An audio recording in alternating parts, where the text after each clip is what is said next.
ನಮಸ್ಕಾರ ವೀಕ್ಷಕರೇ. ವಕ್ಫ್ board amendment bill ಬಗ್ಗೆ ಇನ್ನೂ ಚರ್ಚೆಗಳು ಮುಂದುವರೆದಿದೆ. ಶೀಘ್ರದಲ್ಲೇ ಜಾರಿ ಮಾಡ್ತೀವಿ ಅಂತ ಕೇಂದ್ರ ಸರ್ಕಾರ ಹೇಳ್ತಾ ಇದೆ. ಈ ಹೊತ್ತಲ್ಲಿ ಸನಾತನ ಬೋರ್ಡ್ ಬಗ್ಗೆ ಬೇಡಿಕೆ ಹೆಚ್ಚಾಗ್ತಾ ಇದೆ. ಆಂಧ್ರ ಪ್ರದೇಶ ಡಿಸಿಎಂ ನಟ ಪವನ್ ಕಲ್ಯಾಣ್ ಭಾರತಕ್ಕೆ ಈಗ ಸನಾತನ ಬೋರ್ಡ್ ಅಗತ್ಯ ಇದೆ ಅಂತ ಸಲಹೆ ನೀಡ್ತಾ ಇದ್ದಾರೆ. ಕೇವಲ ಸಲಹೆ ಮಾತ್ರವಲ್ಲದೆ ಯಾಕೆ ಅದರ ಅವಶ್ಯಕತೆ ಇದೆ ಅನ್ನೋದನ್ನು ಕೂಡ ವಿವರವಾಗಿ ತಿಳಿಸ್ತಾ ಇದ್ದಾರೆ. ದೇವಸ್ಥಾನಗಳನ್ನ ಸರ್ಕಾರದ ಅಧೀನದಿಂದ ಮುಕ್ತ ಮಾಡಬೇಕು ಅಂತ ಹೇಳ್ತಿದ್ದಾರೆ. ಇನ್ನೊಂದು ಕಡೆ ಹಿಂದೂ ನಾಯಕಿ ಕಾಜಲ್ ಹಿಂದೂಸ್ತಾನಿ ಕೂಡ ಇದೇ ಮಾತನ್ನ ಹೇಳ್ತಾ ಇದ್ದಾರೆ. ಅಂದ್ಹಾಗೆ ಸನಾತನ ಬೋರ್ಡ್ ಅವಶ್ಯಕತೆ ಯಾಕಿದೆ ಅಂತ ನೋಡ್ತಾ ಹೋದ್ರೆ ಸಾಕಷ್ಟು ವಿಚಾರಗಳನ್ನ ಕೆದಕಬೇಕಾದ ಪರಿಸ್ಥಿತಿ ಬರುತ್ತೆ ಅನ್ನೋ ಚರ್ಚೆಗಳಾಗ್ತಾ ಇದೆ. ಹಾಗಿದ್ರೆ ಮೋದಿ ಸರ್ಕಾರ ಸನಾತನ ಬೋರ್ಡ್ಗೆ ಅಡಿಪಾಯ ಹಾಕಲಿದೆಯಾ? ಸನಾತನ ಬೋರ್ಡ್ ಸ್ಥಾಪನೆಯಿಂದ ಭಾರತೀಯರಿಗೆ ಆಗೋ ಲಾಭಗಳೇನು? ಇದನ್ನ ಕಾಂಗ್ರೆಸ್ ಹಾಗೂ ವಿಪಕ್ಷಗಳು ಯಾವ ರೀತಿಯಲ್ಲಿ ವಿರೋಧಿಸಬಹುದು ಅನ್ನೋದನ್ನ ಒನ್ ಬೈ ಒನ್ ವಿವರಿಸ್ತಾ ಹೋಗ್ತೀವಿ. ಈ ವಿಡಿಯೋವನ್ನ ತಪ್ಪದೆ ಕೊನೆ ತನಕ ನೋಡಿ. ಅದಕ್ಕೂ ಮುನ್ನ ಮೀಡಿಯಾ ಮಾನ್ಸ್ಟರ್ ಚಾನೆಲ್ ಅನ್ನ ತಪ್ಪದೆ ಸಬ್ಸ್ಕ್ರೈಬ್ ಮಾಡಿ. ಎಸ್, ಪ್ರಪಂಚದಲ್ಲೇ ಅತ್ಯಂತ ಬೇಜವಾಬ್ದಾರಿ ಇರೋ ಜನರು ಯಾರು ಅಂತ ಕೇಳಿದ್ರೆ ಅದು ಹಿಂದೂಗಳು ಅಂತ ಕೆಲವರು ಹೇಳ್ತಾರೆ. ಅದಕ್ಕೆ ಸರಿ ಅನ್ನೋ ಹಾಗೆ ದೇಶದಲ್ಲಿ ನಡೆಯೋ ಕೆಲ ಘಟನೆಗಳಾದ್ರೂ ಅಷ್ಟೇ ಹಿಂದೂಗಳನ್ನ ಟೇಕನ್ ಫಾರ್ ಗ್ರಾಂಟೆಡ್ ಅನ್ನೋ ಹಾಗೆ ಟ್ರೀಟ್ ಮಾಡ್ತಾರೆ ಅನ್ನೋದು ಕೂಡ ಗೊತ್ತಾಗ್ತಾ ಇರೋದೆ. ಇಷ್ಟು ವರ್ಷ ಗಾಢ ನಿದ್ದೆಯಲ್ಲಿದ್ದ ಹಿಂದೂಗಳ ಪೈಕಿ ಈಗ ಕೆಲವರು ಎಚ್ಚೆತ್ತುಕೊಂಡಿದ್ದಾರೆ. ಜಾತ್ಯತೀತತೆ ಹೆಸರಲ್ಲಿ 70 ವರ್ಷಗಳಿಂದ ದೇಶದ ಜನರ ದಿಕ್ಕು ತಪ್ಪಿಸ್ತಾ ಇದ್ದಿದ್ದು ಕೆಲವರಿಗೆ ಗೊತ್ತಾಗಿರೋದ್ರಿಂದ ದನಿ ಏರಿಸೋ ಕೆಲಸ ಆಗ್ತಾ ಇದೆ. ವಕ್ಫ್ ಬೋರ್ಡ್ ನಿಂದ ಏನೆಲ್ಲ ಅನಾನುಕೂಲ ಆಗ್ತಾ ಇದೆ ಅನ್ನೋದು ಜನರಿಗೆ ಗೊತ್ತಾಗ್ತಾ ಇದ್ದ ಹಾಗೆ ಈಗ ಪವನ್ ಕಲ್ಯಾಣ್ ಅದೇ ವಿಚಾರವನ್ನ ಮುಂದೆ ತಂದು ಸನಾತನ ಬೋರ್ಡ್ ಬಗ್ಗೆ ಮಾತಾಡಿದ್ದಾರೆ. ಸದ್ಯ ತಿರುಪತಿ ಲಡ್ಡು ವಿಚಾರದಲ್ಲಿ ಜಗನ್ ಸರ್ಕಾರ ಮಾಡಿದ ದ್ರೋಹ ಇಡೀ ದೇಶಕ್ಕೆ ಗೊತ್ತಾಗಿ ಜನರು ಛೀಮಾರಿ ಹಾಕ್ತಾ ಇದ್ದಾರೆ. ಇದರ ಬೆನ್ನಲ್ಲೇ ಮಾತನಾಡಿರೋ ಪವನ್ ಕಲ್ಯಾಣ್ ಭಾರತದಲ್ಲಿ ಸನಾತನ ಧರ್ಮ ರಕ್ಷಣಾ ಬೋರ್ಡ್ ಸ್ಥಾಪನೆಗೆ ಇದು ಸರಿಯಾದ ಕಾಲ. ಇಡೀ ದೇಶದಾದ್ಯಂತ ಇದು ಜಾರಿಗೆ ಬರಬೇಕಿದೆ. ಎಲ್ಲರೂ ಮುಂದೆ ಬಂದು ದೇವಸ್ಥಾನದ ಸಮಸ್ಯೆಗಳ ಬಗ್ಗೆ ಕುಳಿತು ಚರ್ಚೆ ಮಾಡಬೇಕಿದೆ. ಈ ಕುರಿತಂತೆ ಹೊಸ ಪಾಲಿಸಿಗಳನ್ನ ಜಾರಿಗೆ ತರಬೇಕಿದೆ. ಸಮಸ್ತ ಹಿಂದೂ ಸಮುದಾಯ ಒಗ್ಗಟ್ಟಿನಲ್ಲಿ ಬಂದು ಸನಾತನ ಧರ್ಮದ ರಕ್ಷಣೆಗೆ ನಿಲ್ಲಬೇಕಿದೆ. ಸನಾತನ ಧರ್ಮವನ್ನ ನಾಶ ಮಾಡೋದಕ್ಕೆ ನಡೀತಾ ಇರೋ ಹುನ್ನಾರಗಳನ್ನ ಎಲ್ಲರೂ ಒಗ್ಗಟ್ಟಾಗಿ ತಪ್ಪಿಸಬೇಕಿದೆ ಅಂತ ಕರೆ ಕೊಟ್ಟಿದ್ದಾರೆ. ಹಾಗೆ ಮುಂದುವರೆದು ಮತ್ತೊಂದು ಮಹತ್ವದ ವಿಚಾರವನ್ನ ಹೇಳಿದ್ದಾರೆ. ಅದೇನೆಂದ್ರೆ ದೇವಸ್ಥಾನಗಳನ್ನ ಸರ್ಕಾರದ ಕೈಯಿಂದ ತಪ್ಪಿಸಬೇಕು. ದೇಶದಾದ್ಯಂತ ಇರೋ ದೇಗುಲಗಳು ಪುಟ್ಟ ದೇಗುಲವೇ ಆಗಿರ್ಲಿ ಅಥವಾ ದೊಡ್ಡ ದೇಗುಲವೇ ಆಗಿರ್ಲಿ ಎಲ್ಲವೂ ಸ್ವಾತಂತ್ರ್ಯವಾಗಿರ್ಬೇಕು ಅಂತ ಹೇಳಿದ್ದಾರೆ. ಅಂದಹಾಗೆ ಇದಕ್ಕೆ ಪ್ರಮುಖ ಕಾರಣ ಏನು ಅನ್ನೋದನ್ನು ಕೂಡ ತಿಳಿಸ್ತಾ ಹೋಗಿದ್ದಾರೆ ಪವನ್ ಕಲ್ಯಾಣ್. ಈ ಹಿಂದೆಯೂ ನಾನು ದೇವಸ್ಥಾನಗಳನ್ನ ಸ್ವತಂತ್ರಗೊಳಿಸುವ ಬಗ್ಗೆ ಮಾತಾಡಿದ್ದೆ. ಆದ್ರೆ ಉತ್ತರ ಭಾರತ ಹಾಗೂ ದಕ್ಷಿಣ ಭಾರತದ ದೇವಾಲಯಗಳಲ್ಲಿ ಬೇರೆ ಬೇರೆಯದ್ದೇ ರೀತಿಯ ಸಮಸ್ಯೆಗಳಿವೆ. ದಕ್ಷಿಣ ಭಾರತದ ದೇವಸ್ಥಾನದ ಹಣಗಳನ್ನ ಸರ್ಕಾರಗಳು ಲೂಟಿ ಮಾಡೋದೇ ಕೆಟ್ಟ ಕೆಲಸಕ್ಕೆ.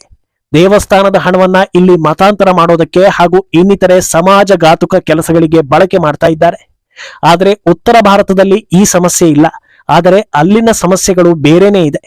ಒಂದು ವೇಳೆ ಉತ್ತರ ಭಾರತದಲ್ಲಿ ಸರ್ಕಾರದ ಅಧೀನದಿಂದ ದೇವಸ್ಥಾನಗಳನ್ನ ಬಿಡಿಸಿದ್ರೆ ಅಲ್ಲಿ ಭಕ್ತರಿಗೆ ಸಿಕ್ಕಾಪಟ್ಟೆ ತೊಂದರೆ ಆಗುತ್ತೆ. ಟ್ರಸ್ಟಿಗಳು ಇದನ್ನ ದುರುಪಯೋಗ ಪಡಿಸಿಕೊಂಡು ಬೇರೆಯದ್ದೇ ರೀತಿಯ ಸಮಸ್ಯೆಗಳಿಗೆ ದಾರಿ ಮಾಡಿಕೊಡ್ತಾರೆ. ಈ ಹಿಂದೆ ಈ ರೀತಿಯದ್ದೆಲ್ಲ ಆಗಿದೆ. ಆದ್ರಿಂದ ಸನಾತನ ರಕ್ಷಣಾ ಬೋರ್ಡ್ ಅನ್ನ ಸ್ಥಾಪಿಸಿ ಇದೆಲ್ಲದರ ಬಗ್ಗೆ ಯೋಚಿಸಿ ತೀರ್ಮಾನವನ್ನ ತೆಗೆದುಕೊಳ್ಬೇಕು ಅಂತ ಹೇಳ್ತಾ ಇದ್ದಾರೆ. ಇನ್ನು ಇದೇ ವಿಚಾರವಾಗಿ ಕಾಜಲ್ ಹಿಂದೂಸ್ತಾನಿ ಕೂಡ ಮಾತನಾಡಿದ್ದಾರೆ. ಭಾರತ ಸನಾತನ ಧರ್ಮೀಯರು ಹೆಚ್ಚಿನ ಸಂಖ್ಯೆಯಲ್ಲಿರೋ ದೇಶ. ಇಲ್ಲಿ ವಕ್ಫ್ ಬೋರ್ಡ್ಗೆ ಅವಕಾಶ ಇದೆ. ಆದರೆ ಸನಾತನ ಬೋರ್ಡ್ ಬಗ್ಗೆ ಯಾರೂ ಕೂಡ ಯೋಚನೆ ಮಾಡ್ತಾನೆ ಇಲ್ಲ. ಇಂದು ಅಲ್ಪಸಂಖ್ಯಾತರು ಅಂತ ಹೇಳ್ಕೊಳ್ಳೋ ಸಮುದಾಯದ ವಕ್ಫ್ ಬೋರ್ಡ್ ಎಷ್ಟು ಆಸ್ತಿ ಮಾಡಿದೆ ಅಂತ ಕೇಳಿದ್ರೆ ಆತಂಕ ಆಗುತ್ತೆ. ಬರೋಬ್ಬರಿ 9.4 ಲಕ್ಷ ಎಕರೆ ಅಂತ ವರದಿಯಲ್ಲಿ ಹೇಳಲಾಗಿದೆ. ಚಿಕ್ಕ ಸಮುದಾಯ ಅಂತ ಕರೆಸಿಕೊಳ್ಳುವವರಿಗೂ ಒಂದು ಬೋರ್ಡ್ ಮಾಡಿ ಆ ಬೋರ್ಡ್ಗೆ ಸಂವಿಧಾನದ ನಿಯಮಗಳೇ ಅಪ್ಲೈ ಆಗದ ಹಾಗೆ ಸ್ವಾತಂತ್ರ್ಯವನ್ನ ನೀಡಲಾಗಿದೆ. ಭಾರತದಲ್ಲಿ ಎಲ್ಲರಿಗೂ ಒಂದೇ ಕಾನೂನು ಇರಬೇಕು, ಎಲ್ಲರಿಗೂ ಸಂವಿಧಾನ ಒಂದೇ ಅಂತ ಹೇಳ್ತಾರೆ. ಹಾಗಿದ್ರೆ ಒಬ್ಬರಿಗೆ ಮಾತ್ರ ಸ್ಪೆಷಲ್ ಅವಕಾಶ ಯಾಕೆ? ವಕ್ಫ್ ಬೋರ್ಡ್ ಇರೋ ದೇಶದಲ್ಲಿ ಸನಾತನ ಬೋರ್ಡ್ ಯಾಕೆ ಇರಬಾರದು? ಹಿಂದೂ ಧರ್ಮದ ರಕ್ಷಣೆಗೆ ಸನಾತನ ಬೋರ್ಡ್ ಅತ್ಯಗತ್ಯ ಅಂತ ಹೇಳಿದ್ದಾರೆ. ಈ ವಿಡಿಯೋ ಈಗ ಸೋಷಿಯಲ್ ಮೀಡಿಯಾದಲ್ಲಿ ವೈರಲ್ ಆಗ್ತಾ ಇದೆ. ಅಂದಹಾಗೆ ವಕ್ಫ್ ಬೋರ್ಡ್ ಯಾಕೆ ಡೇಂಜರಸ್ ಅನ್ನೋದು ಈಗಾಗಲೇ ಮಾಧ್ಯಮಗಳಲ್ಲಿ ನೋಡಿದ್ದೀರಿ. ಈ ಹಿಂದೆಯೂ ಹಲವು ವಿಡಿಯೋಗಳಲ್ಲಿ ನಾವೇ ತಿಳಿಸಿದ್ದೇವೆ. ಬಾಯಿ ಮಾತಿಗೆ ಒಂದು ವಿಷಯ ಹೇಳ್ತಾರೆ, ಆ ಸೀಟ್ಗೆ ನೀನೇನ್ ಕರ್ಚೀಫ್ ಹಾಕಿದ್ಯಾ ಅಂತ.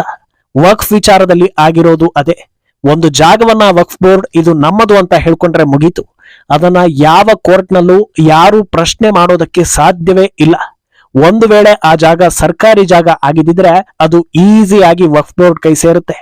ಆದ್ರೆ ಅದು ಬೇರೆಯವರ ಪ್ರಾಪರ್ಟಿ ಆಗಿದ್ರೂ ಹೆಚ್ಚೇನೂ ರಿಸ್ಕ್ ಇಲ್ಲ. ಒಂದು ವೇಳೆ ಆ ಜಾಗದ ರಿಯಲ್ ಮಾಲೀಕರ ಬಳಿ ಒಂದು ದಾಖಲೆ ಕಮ್ಮಿ ಇತ್ತು ಅಂದ್ರೂ ಸಾಕು, ಆ ಜಾಗದ ಆಸೆ ಬಿಡೋದೇ ಒಳ್ಳೇದು. ಅದೇ ಜಾಗದಲ್ಲಿ ನೂರಾರು ವರ್ಷಗಳ ಹಿಂದೆ ನಮ್ಮವರು ಯಾರು ಇದ್ರು ಅನ್ನೋ ಒಂದು ಚಿಕ್ಕ ಮಾಹಿತಿ ಕೊಟ್ರೆ ಸಾಕು, ಆ ಜಾಗ ವಕ್ಫ್ಗೆ ಸೇರುತ್ತೆ. ಇದೇ ಕಾರಣಕ್ಕೆ ಆ ಬಿಲ್ ಬಗ್ಗೆ ಭಾರತೀಯರಿಗೆ ಟೆನ್ಷನ್ ಆಗಿರೋದು.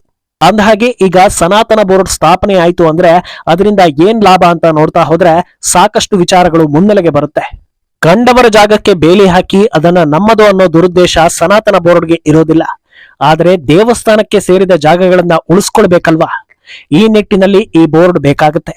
ಅಲ್ಲದೆ ತಮಿಳುನಾಡಿನಂತ ರಾಜ್ಯದಲ್ಲಿ ಹಿಂದೂ ವಿರೋಧಿ ಸರ್ಕಾರಗಳು ದೇವಸ್ಥಾನಗಳನ್ನ ಹಾಳುಗೆಡುವುದನ್ನ ಸತತವಾಗಿ ಮಾಡಿಕೊಂಡು ಬಂದಿವೆ. ಅಲ್ಲಿನ ಅರ್ಚಕರಿಗೆ ಸರಿಯಾದ ಸಂಬಳ ಇಲ್ಲ, ಭಕ್ತರಿಗೆ ಸರಿಯಾದ ವ್ಯವಸ್ಥೆ ಇಲ್ಲ, ಪೂಜಾ ಕಾರ್ಯಗಳಿಗೆ ಸರಿಯಾದ ಹಣ ನೀಡೋದಿಲ್ಲ. ಆದ್ರೆ ಅಲ್ಲಿಗೆ ಭಕ್ತರು ಹಾಕೋ 50 ಪೈಸೆಯನ್ನು ಕೂಡ ಬಿಡದೆ ಲೂಟಿ ಮಾಡ್ಕೊಂಡು ಹೋಗ್ತಾರೆ. ಇದೆಲ್ಲವನ್ನ ಕಂಟ್ರೋಲ್ ಮಾಡಬೇಕು ಅಂದ್ರೆ ಸನಾತನ ಬೋರ್ಡ್ ಬರಲೇಬೇಕು. ಈ ಬೋರ್ಡ್ ಸ್ಥಾಪನೆ ಆದ್ರೆ ಸರ್ಕಾರದಿಂದ ದೇವಸ್ಥಾನಗಳ ಬಿಡುಗಡೆ ಸುಲಭವಾಗ್ತಾ ಹೋಗುತ್ತೆ. ಅಲ್ಲದೆ ಇದು ಮಾತ್ರವಲ್ಲದೆ ಸನಾತನ ಬೋರ್ಡ್ನಿಂದ ಇನ್ನೂ ಹಲವು ಅನುಕೂಲಗಳಿವೆ. ಅದೇನೆಂದ್ರೆ ಸರಿಯಾದ ದಾಖಲೆ ಕೊಟ್ಟು ದೇವಸ್ಥಾನಗಳ ಜಾಗ ಅಥವಾ ಹಿಂದೂ ಧರ್ಮಕ್ಕೆ ಸೇರಿದ ಜಾಗಗಳನ್ನ ಮತ್ತೆ ಪಡೆಯೋದ್ರಿಂದ ಮುಂದೊಂದು ದಿನ ಬಡ ಹಿಂದೂಗಳಿಗೆ ಆ ಜಾಗವನ್ನು ನೀಡೋ ಕೆಲಸ ಮಾಡೋಕೆ ಸಾಧ್ಯವಾಗುತ್ತೆ. ಭಕ್ತರ ಹಣದಿಂದ ದೇಗುಲದ ಜಾಗದಲ್ಲಿ ಬಡ ಭಕ್ತರಿಗೆ ಜೀವನ ನಡೆಸೋದಕ್ಕೆ ಅನುವು ಮಾಡಿಕೊಡೋದಕ್ಕೆ ಇದು ಸಹಕಾರಿಯಾಗಲಿದೆ. ಆದ್ರೆ ಅತ್ತ ವಕ್ಫ್ ಬೋರ್ಡ್ ಕೂಡ ಇದೇ ನೆಪ ಹೇಳ್ಕೊಂಡು ಜಾಗಗಳನ್ನ ಕಬ್ಜಾ ಮಾಡಿದೆ. ಆದ್ರೆ ಆ ಜಾಗಗಳು ಬಡವರಿಗೆ ಸಿಗದೆ ಕೇವಲ ಹಣ ಇದ್ದವರು ಹಾಗೂ ರಾಜಕಾರಣಿಗಳ ಕೈ ಸೇರಿದೆ ಮತ್ತು ದೇಶದ್ರೋಹದ ಕೆಲಸಗಳಿಗೆ ಬಳಕೆ ಆಗ್ತಾ ಇದೆ ಅನ್ನೋ ಆರೋಪ ದಟ್ಟವಾಗಿದೆ. ಆದ್ರಿಂದ ಇಲ್ಲೂ ಕೂಡ ಸರಿಯಾದ ನಾಯಕರನ್ನ ಆಯ್ಕೆ ಮಾಡಿ ಅವ್ಯವಹಾರ ಆಗದಂತೆ ನೋಡಿಕೊಂಡ್ರೆ ಹಿಂದೂ ಧರ್ಮದ ದೇವಾಲಯಗಳ ಹಣ ಹಿಂದೂಗಳಿಗೆ ಅನುಕೂಲ ಆಗುವ ವ್ಯವಸ್ಥೆ ಕಲ್ಪಿಸೋದಕ್ಕೆ ಸಹಕಾರಿಯಾಗಲಿದೆ. ಇನ್ನೊಂದು ಗೊಂದಲ ಏನಂದ್ರೆ ವಕ್ಫ್ ಬೋರ್ಡ್ ನೂತನ ಬಿಲ್ ಜಾರಿ ಆದ್ಮೇಲೂ ಸನಾತನ ಬೋರ್ಡ್ ಅಗತ್ಯ ಇರುತ್ತಾ ಅಥವಾ ಇರಲ್ವಾ ಅನ್ನೋದು.